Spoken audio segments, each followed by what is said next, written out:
Welcome to your channel Preparation for All #64. Dear learners, it is your channel. তোমরা যারা 2022-24 সেশনে part 1 exam complete করেছো, এবার তোমাদের এক্সটার্নাল এক্সামের কিন্তু ডেট দিয়ে দেওয়া হয়েছে।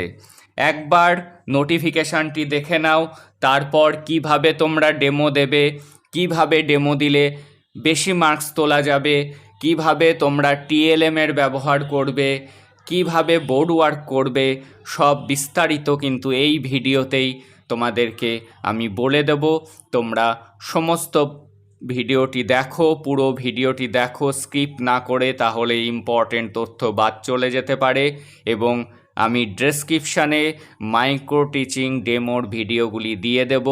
তোমাদের যে সাবজেক্টগুলি যে করতে চাও সেখান থেকে দেখে নাও, সেই মতো করে বাড়িতে ডেমো প্র্যাকটিস করো এবং সেই অনুযায়ী তোমরা কপি রেডি করো, মাইক্রো টিচিং কপি।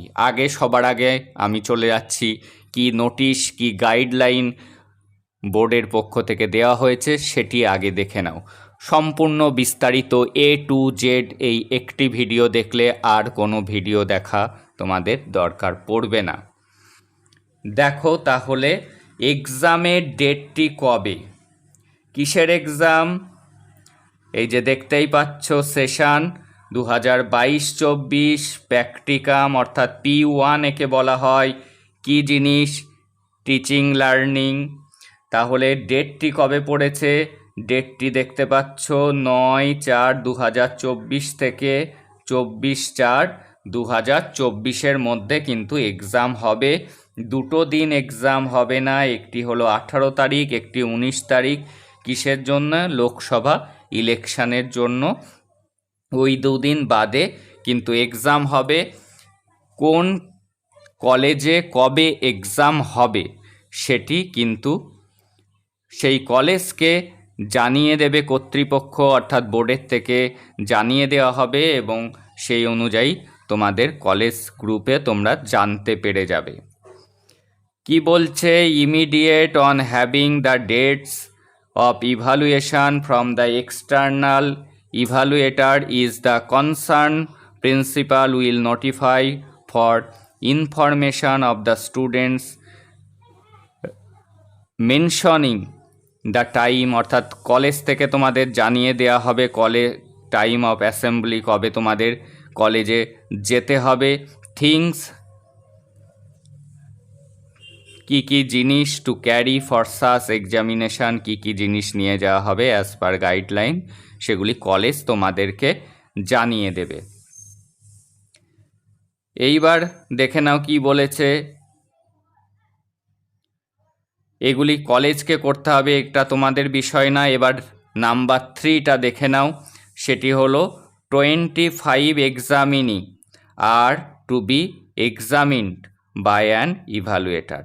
এক দিনে 25 জন করে মাইক্রো টিচিং এক্সাম দেবে। যদি কলেজে 50 জন স্টুডেন্ট থাকে তাহলে দুদিনে হবে সেই কলেজে এক্সাম। যদি 150 থাকে তাহলে 3 দিনে হবে। এই মতো করে দিনে 25 জনার বেশি হবে না। আর কি নোটিফিকেশনে গাইডলাইন বলা হয়েছে? আর বলা হয়েছে যে the attendance sheet of 25 examinee per sheet and per day are to be recorded in the ascending order of their registration number. Registration number অনুযায়ী পরপর এক্সাম হবে। যার যেদিনকে পড়বে এক্সাম সেদিনকে হবে, ভাগ করে দেওয়া হবে। রেজিস্ট্রেশন নাম্বার অনুযায়ী কলেজ জানিয়ে দেবে এত নাম্বার টু এত নাম্বার এই তারিখে হবে, এত থেকে এত কোন তারিখে হবে, সেটা কলেজ তোমাদেরকে জানিয়ে দেবে। আর ভেন্যু কোথায় হবে? এই ইনস্টিটিউশনেই কিন্তু হবে, তোমাদের নিজেদের কলেজেই কিন্তু এক্সটার্নাল পার্ট 1-এর হবে, কিন্তু পার্ট 2-তে কিন্তু প্রাইমারি স্কুলে যেতে হবে, সেখানে তোমাদের হয়। কিন্তু তোমাদের পার্ট 1-এ কোথায় হবে? তোমাদের নিজের কলেজেই কিন্তু এক্সাম হবে। আর কি বলা হয়েছে? আর তোমাদের জন্য সেরকম কিছু গাইডলাইন নেই।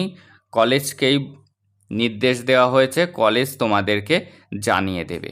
এবার আমরা আসল কথায় যাই, আমরা কিভাবে ডেমোটি দেব, কত কপি করতে হবে, আমাদের টাইম কতটা পাওয়া যাবে, সমস্ত কিছু A to Z এবার আমরা আবার এইবার দেখো টিচিং বিষয়ে আসা যাক। তোমাদের এক্সটার্নাল এক্সাম ডেট তোমরা দেখে নিয়েছো। এবার তোমাদের এক্সটার্নাল দুটি তোমাদের ডেমো দেখবে। কোন দুটি? বেঙ্গলি এবং ইংলিশ। এই দুটির মধ্যে থেকে একটি বিষয়ে কিন্তু তোমাদেরকে ডেমো দিতে হবে, এবং ইভিএস এবং ম্যাথ এর মধ্যে থেকে একটি বিষয়ে তোমাদের ডেমো দিতে হবে, অর্থাৎ দুটি ডেমো দিতে হবে। বিষয় সময় কত? তোমরা সময় পাবে 5 মিনিট করে, একটি ডেমোর জন্য 5 মিনিটস করে। এইবার এই ইন্টারনাল এক্সামে আর এক্সটার্নাল এক্সাম মিলিয়ে টোটাল মাইক্রো টিচিং এর জন্য কিন্তু 100 মার্কস রয়েছে। তার মধ্যে ইন্টারনাল যে তোমরা খাতা করেছিলে মাইক্রো টিচিং এর এবং কলেজে যে এক্সাম হয়েছে তাতে থাকবে 50, এবং যে এক্সটার্নাল আসছেন তার হাতে কিন্তু 50 মার্কস রয়েছে। এই এক্সটার্নালের জন্য কতগুলি কপি বানাতে হবে? দু রকম গাইডলাইন আসতে পারে। একটি হলো তোমাদের 5টি স্কিল রয়েছে। কি? সমন্বয় সাধন দক্ষতা, শিশু কেন্দ্রিক শিখন পরিচালন দক্ষতা, শিক্ষার্থীকে প্রশ্ন করতে উৎসাহী করার দক্ষতা, শিক্ষার্থীর পর্যবেক্ষণ করার ক্ষমতা বিকাশের স্তর, শিখন পরিস্থিতির সাথে কৃৎকলা শিল্পের সংযোগ সাধনের দক্ষতা। এই 5টি দক্ষতা থেকে বলতে পারে একটি একটি করে কপি বানাতে, সেটি কলেজ বলে দেবে। অথবা বলতে পারে যে এই 4টি বিষয়ের উপর 4টি কপি বানাতে, এক্সটার্নাল কপি কিন্তু এখানে ওই 4টি লেসন প্ল্যান কিন্তু থাকবে। আর ইন্টারনালের জন্য যেটা নির্দেশ ছিল সেটি করবে, যাতে দুটো দিকই রক্ষা হয়। সেই জন্য আমি বলবো তোমরা সমন্বয় সাধন দক্ষতা ভাবলে তুমি পড়াবে, বাংলা পড়াবে এই দক্ষতার উপর, তাহলে এর উপরে তুমি একটি লেসন প্ল্যান ফাইনাল কপিতে যেটি তুমি পড়াবে সেটি রেডি করলে এর উপরে। আর তুমি কি করলে? তুমি হয়তো ইভিএস পড়াবে। ইভিএস পড়াবে কোন বিষয়ের উপর ঠিক করেছো? ঠিক করেছো হয়তো শিক্ষার্থীকে প্রশ্ন করার উৎসাহ দেওয়ার দক্ষতা। তাহলে ইভিএস তুমি এই দক্ষতার উপরে বানালে, তাহলে তোমার যেমন সাবজেক্ট হয়ে গেল, সেরকম তোমার কিন্তু স্কিলগুলোও আসলো। আর যেগুলি তুমি পড়াবে না সেগুলি বাকিগুলো থেকে তুমি সেগুলি করলে, কারণ এগুলি তো তুমি পড়াবে না। তুমি যে দুটি সাবজেক্ট পড়াবে এবং যে দুটি স্কিল পড়াতে চাও সেই দুটি স্কিল এবং সেই দুটি সাবজেক্ট খুব সুন্দর করে কপিতে যেন কাটাকাটি না হয়। তোমার কিন্তু 4টে সাবজেক্টের উপরেই 4টে কিন্তু কপি বানাতে হবে, অর্থাৎ লেসন প্ল্যানটি বানাতে হবে, এবং তার মধ্যে থেকে যে কোনো দুটি বিষয়ে তোমাকে ডেমো দিতে হবে। এবার কোশ্চেন হলো, এছাড়া এক্সটার্নাল কি কোনো কোশ্চেন জিজ্ঞাসা করবেন, অর্থাৎ ভাইবা হবে? সেটি এক্সটার্নালের উপর ডিপেন্ড করছে। এক্সটার্নাল যদি করা হন, হয়তো সরকারি কলেজ থেকে ডাইরেক্ট থেকে তিনি এসছেন, তিনি কিন্তু কোশ্চেন জিজ্ঞাসা করবেন, কারণ অনেক কলেজেই কিন্তু এটি হয়েছে, কোশ্চেনও কিন্তু জিজ্ঞাসা করা হয়েছে। কি জিজ্ঞেস করতে পারেন? খুব হাতি ঘোড়া কিছু নয়, জিজ্ঞেস করতে পারেন তোমাদের যে কটি টিচিং স্কিল আছে সেই স্কিলগুলির নাম বলো। সেই জন্য তোমাদের কিন্তু এটি মুখস্থ রাখতে হবে। এবার তুমি যেটি পড়াচ্ছ, যে স্কিলটি পড়াচ্ছ সেই স্কিলের উপর কিন্তু তিনি কোশ্চেন জিজ্ঞাসা করতে পারেন। তাই জন্য সেই স্কিল দুটি সম্পর্কে কিন্তু নিখুঁতভাবে তোমাকে জানতে হবে, তা না হলে কিন্তু তুমি সেই কোশ্চেন ফেস করতে পারবে না। কারণ সেই সময় কিন্তু নার্ভের চাপ বেশি থাকে, রিটেন এক্সামের থেকেও কিন্তু সবাই নার্ভাস ফিল করে বেশি এই এক্সটার্নাল এক্সামে, কারণ এটা প্র্যাকটিক্যাল সামনাসামনি করতে হচ্ছে, একজন টিচার বসে রয়েছেন, একটা নার্ভের চাপ থাকে, যদি তুমি পড়ানোর সময় কোনো ভুল করে ফেলো সেখান থেকেই কিন্তু তিনি তোমাকে কোশ্চেন জিজ্ঞাসা করবেন। এই কম্পোনেন্টগুলির মধ্যে আবার যে কম্পোনেন্টগুলি রয়েছে সেগুলি কিন্তু তিনি জিজ্ঞাসা করতে পারেন। সেই জন্য কিন্তু নিখুঁতভাবে তোমাকে জানতে হবে। এর ভিতরে যে স্কিলগুলি রয়েছে সেইগুলি কিন্তু তোমাকে জানতে হবে। যেমন তুমি হয়তো সমন্বয় সাধন দক্ষতা পড়াচ্ছ, তোমাকে জিজ্ঞেস করা হলো যে সমন্বয় সাধনের মধ্যে যে আচরণাঙ্গগুলি আছে সেগুলি তুমি বলো। তাহলে সেগুলি কি? যেমন দৃষ্টান্ত গ্রহণ, যথাযথ উদাহরণ, অন্যান্য বিষয়ের সাথে সমন্বয়করণ এবং সাধারণীকরণ। যে 5টি করে আচরণাঙ্গ প্রত্যেকটি স্কিলের মধ্যে আছে, দক্ষতার মধ্যে আছে, সেগুলি কিন্তু তোমাদের জানতে হবে। তুমি যে দুটি সাবজেক্ট পড়াচ্ছ, যে দুটি স্কিল পড়াচ্ছ সে দুটি তো জানতেই হবে এবং বাকি 3টে থেকেও কিন্তু জানতে হবে, কারণ এক্সটার্নাল কিন্তু তোমাকে কোশ্চেন জিজ্ঞাসা করতে পারেন। এই জায়গা থেকে কিন্তু কোশ্চেন জিজ্ঞাসা করবেন, এর বাইরে সাধারণত কোশ্চেন তিনি জিজ্ঞাসা করেন না। এই টিচিংয়ের উপর থেকেই, মাইক্রো টিচিংয়ের উপর থেকেই কিন্তু তিনি কোশ্চেন জিজ্ঞাসা করতে পারেন। এইবার পড়ানোর সময় তোমাদেরকে যে জিনিসগুলি নিয়ে যেতে হবে সেটি হলো টিএলএম, চার্ট, মডেল, এগুলি নিয়ে যেতে হবে। অর্থাৎ দেখা গেল তুমি ইভিএস পড়াচ্ছ শাক সবজি, তাহলে তুমি কিন্তু শাক সবজির ছবি সুন্দর আর্ট পেপারে লিখে নিয়ে যাবে এবং সাথে একটি পয়েন্টার অর্থাৎ নির্দেশিকা দণ্ড রাখবে, সেটির সাহায্যে কিন্তু তুমি দেখাবে এবং কলেজে অবশ্যই সেই তোমার ছবিটি ঝোলানোর জায়গা থাকবে বোর্ডের পাশে। এবং তোমাকে বোর্ড ওয়ার্ক করতে হবে, তুমি যাই পড়াচ্ছ তুমি কিন্তু বোর্ডে সেটি অবশ্যই লিখবে। আর কি করতে হবে? এখানে তোমাকে লিখতে হবে শ্রেণী, আর এখানে কি লিখতে হবে? যেদিন তুমি পড়াচ্ছ সেদিনের তারিখ, যে ক্লাসের তুমি পড়াচ্ছ সেই ক্লাসের তোমাকে কি করতে হবে? নাম। হয়তো তুমি তৃতীয় শ্রেণী পড়াচ্ছ, তাহলে এখানে তৃতীয় শ্রেণী লিখতে হবে, চতুর্থ শ্রেণী পড়ালে চতুর্থ শ্রেণী লিখতে হবে। এবার এই দিকে কি লিখবে? এই দিকে লিখতে হবে বিষয়, একক, উপ একক, আর কি লিখবে? আজকের পাঠ।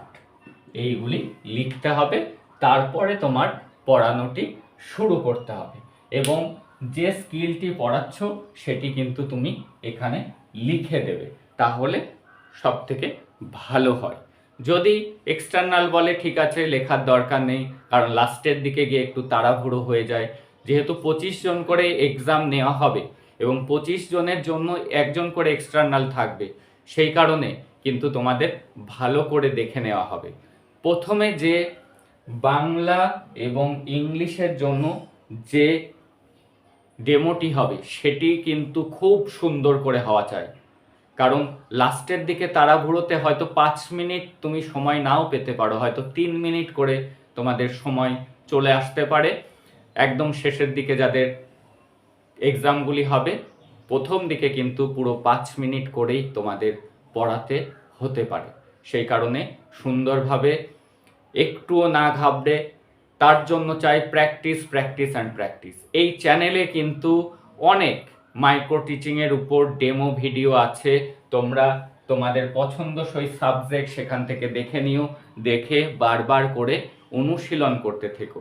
এবং যারা খুঁজে পাচ্ছ না তার জন্য এই ভিডিওর ডেসক্রিপশানে আমি লিংক দিয়ে দিচ্ছি প্রত্যেকটি ভিডিওর, তোমরা সেখান থেকে দেখে তোমরা যার যেটা পছন্দ হয় তোমরা সেই দুটি সিলেক্ট করে তার উপরে বারবার করে বাড়িতে আয়নার সামনে বারবার করে ডেমোটি দাও, তাহলে কিন্তু তোমরা এক্সটার্নালের সামনে একটুও না ঘাবড়ে সাবলীলভাবে তোমরা ডেমো দিতে পারবে। আর যখনই যাই পড়াবে বোর্ড ওয়ার্ক কিন্তু মাস্ট। তোমার নাম্বার রয়েছে, তোমার পড়ানোর স্কিলের উপর, তুমি কতটা না ঘাবড়ে সাবলীলভাবে পড়াতে পারছো, তোমার গলা কেঁপে যাচ্ছে না, এগুলির উপর। তুমি টিএলএম কতটা যথার্থ নিয়ে এসছো এবং পড়ানোর মাঝে কিভাবে টিএলএমটি ইউজ করছো, পড়াতে পড়াতে বলতে হবে যে তোমরা একবার দেখো দেখো তো এই ছবিতে এটি আছে কিনা, বা ছবিতে কি দেখা যাচ্ছে, এটি তোমাদেরকে ব্যবহার করতে হবে। তুমি এখানে ঝুলিয়ে রাখলে এই সংক্রান্ত তুমি কিছুই বললে না স্টুডেন্টদেরকে, তাহলে কিন্তু হবে না। যথার্থ উদাহরণের জন্য, দৃষ্টান্ত গ্রহণের জন্য টিএলএম এর সাহায্য নিয়ে তুমি দেখাতে পারো। শাকসবজি পড়ালে বাড়ি থেকে আলু, পটল এগুলি নিয়ে যেতে পারো, সেখানে তুমি কালার চেনাতে পারো, বিভিন্নভাবে তুমি কোশ্চেন করতে পারো, সেটি তুমি নিয়ে যেতে পারো। তোমাকে টিএলএম তথা ছবি অবশ্যই নিতে হবে, তার সাথে তুমি সেগুলিও নিতে পারো, এবং তুমি যাই পড়াবে বোর্ডে কিছু না কিছু তুমি অবশ্যই লিখবে। এই কটি জিনিস যদি তুমি ঠিকঠাক করো, এবং আরও একটি জিনিস, বোর্ডে লেখার সময় বানান ভুল যেন না হয়। বানান ভুল হয়ে গেলে কিন্তু সেটি তোমার ডিসক্রেডিট, সেখানে তুমি টিচার হিসাবে পড়াচ্ছ, সামনে এক্সটার্নাল আছেন, তখন কিন্তু মার্কস কমে যাবে। সেই জন্য বানানের দিকে সচেতন হয়ে লিখবে, কারণ সেই সময় নার্ভের চাপ বেশি থাকে, সেই জন্য দরকার প্র্যাকটিস। তোমরা ডেসক্রিপশান ফলো করো, সেখানে প্রত্যেকটা মাইক্রো টিচিংয়ের ডেমোর আমি লিঙ্ক দিয়ে দিচ্ছি, তোমরা সেগুলি দেখতে থাকো। আর যা টাইম আছে তাতে তোমরা বারবার করে বাড়িতে আয়নার সামনে প্র্যাকটিস করো। দ্যাটস অল টুডে, দেখা হচ্ছে পরের ক্লাসে।